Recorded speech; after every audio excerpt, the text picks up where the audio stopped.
Does anyone want to know how I ended up on the ship? Makes a little less sense, but it sort of leads into like some AI seemingly driven pathway where I end up on this vast cruiser that travels around to different locations, fueling up. So I woke up really early in the morning to capture these creatures that I was seeing outside my window.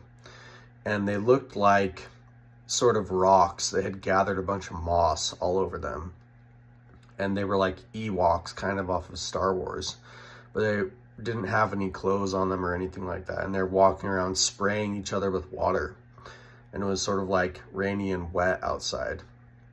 So then I walk outside, I sneak out there with a bat to go and get these creatures. And I walk up and I sort of like sneak up on one and I try hitting it with the bat, but it's like one of those dream moments. You can't like hit something with the bat or whatever. And then they all start running away. And then they start running away and I'm chasing them, still trying to catch one or whatever I was doing. And then it's like all of a sudden the tide came in and a giant wave came and washed everything away and they turned into like rocks. And then I was sort of like trapped in these rocks and it was on the side of my house and it was like everything had built up like trash after the wind had blown a bunch and piled trash everywhere. And so I was trying to get through all these rocks and get on the other side. And then I got on the other side and then another giant wave came and I was waiting for them to like come out. But then a giant sea lion came out instead. And I had to get around the sea lion. But as I was doing that, I picked up this seashell that changed rainbow colors when water got on it. And anyways, I saw that the little Ewok sort of creatures had went into this field on the side of my house. And so I went over there and I had this seashell and I tried to again go and interact with these creatures. Well, before I could, some other stuff started appearing in my yard.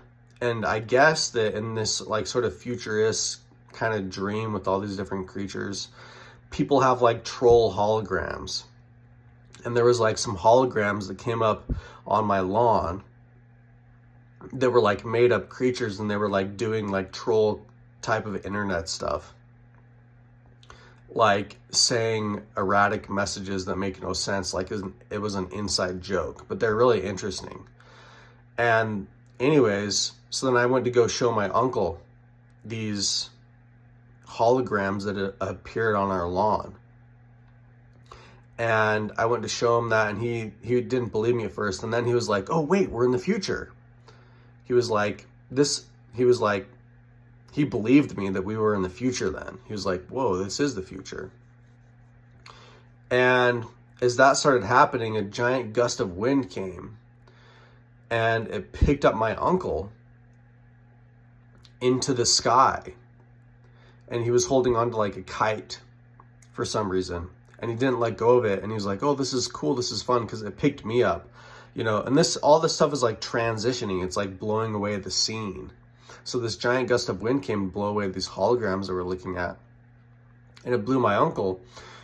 After it blew me up in the air, he thought it looked fun. So then it blew him up in the air, but it blew him up way higher than it blew me. And he actually ended up being stuck up in the air.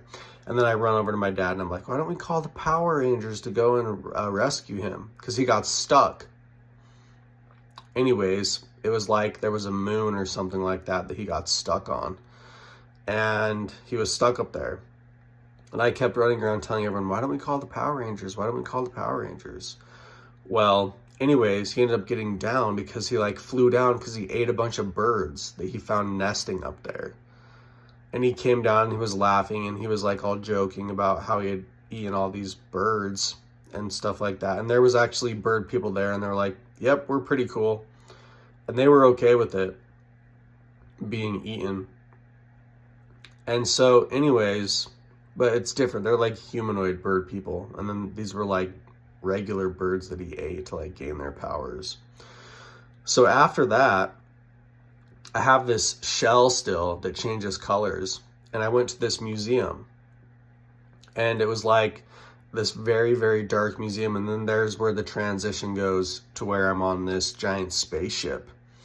And all of a sudden I lose this shell, and it's sort of like, at first I was playing Call of Duty, and I was running around, but it was all AI and like VR, and you could feel everything. And there were some people that were like, why did you have it set up so that you could feel all of the negative things in AR or these like Call of Duty games? And they were like, because we wanted to have sex as well. And it was like, but you can't program it to have sex on there and negate all the negative feelings as well. So they wanted to have sex, so they were playing Call of Duty and they could feel everything. So there was some sort of debate going on about that. And anyways, I was playing this Call of Duty VR game, and that's where I met all my friends in playing Call of Duty. And then all my friends, there was sort of like this big thing going on because they had chosen the different packages that you can have for these different realities. Like I said before, it was like, yeah, you choose the package that goes with your family that's like certain cultural types. Like, do you want it to be like Disney's Elsa, or do you want it to be like some sort of Arabian Nights kind of thing? And like I said, there are people that have moved away completely from organic materials, like everything is synthetic. And if you want to have an organic experience in this reality, that's this like future cities going through these places, you have to go and sign up for organic like therapy, where you go and get inoculated for being able to not have allergies against organic materials. Well, some of my friends had chosen the organic materials experience, and they were like, they love it. But for some other people, it was like seen as like, oh, you're disgusting. Like, organic materials and organic natured things are sick and gross. So some of my other friends hadn't chosen that package. Well, anyways, then like I said, we ended up going and visiting one city, and we were stuck fueling up. Not necessarily stuck, but you know, there was some problems going on because it was like the actual thing itself was just staying there longer because it was like we were running out of fuel, but they didn't want to tell anyone that. And so some of my friends were telling me about these packages that they have with their children where they choose AI to grow up alongside their child, and you choose different types of personalities of AI, and the AI saves like key moments, and then you just like watch it like highlight reels throughout the day and things like that, or whatever. It like Facebook making you short videos about like, oh, here's your year in summation. But it's like deep AI where it's like they literally grow up alongside your family and your kids based upon these personality types, and they grow up alongside them this whole way.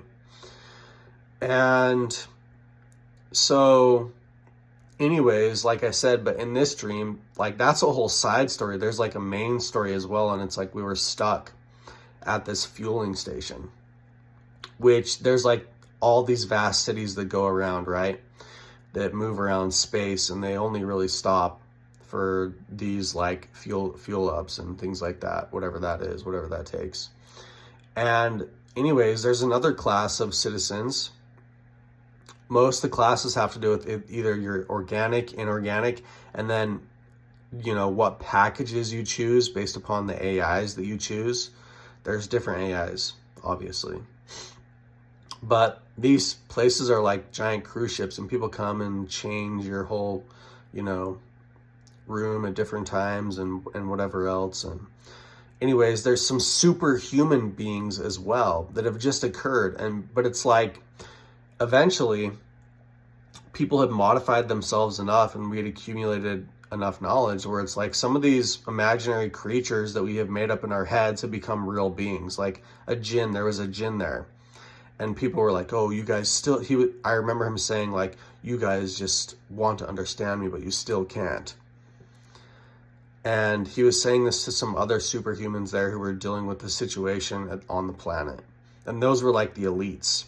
And they don't necessarily have like they're not necessarily restricted to the packages that they've chosen. Obviously, they kind of go around and, you know, obviously it's like there's a certain amount of responsibility that comes with that.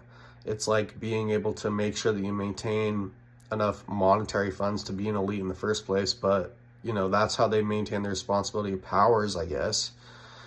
But they were superhuman beings, but I do remember him saying that. And so obviously there's lots of different choices and options you can choose for all this different stuff. And even within just the regular society, it's all these different packages that you choose based upon the type of lifestyle that you want to live, which designates when you wake up and stuff like that, so that the city is, and the vast moving ship is organized up to that type of experience.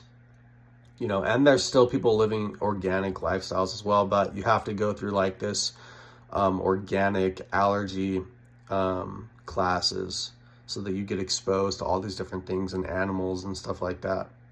But yeah, there's my dream like on full, and each of those scenes was like transitionary into like the next scene, basically, is like how it worked. Kind of like AI a little bit if you watch some of those AI, you know, films that are on YouTube and TikTok or whatever, where it's like their transition scenes are like almost like mixing.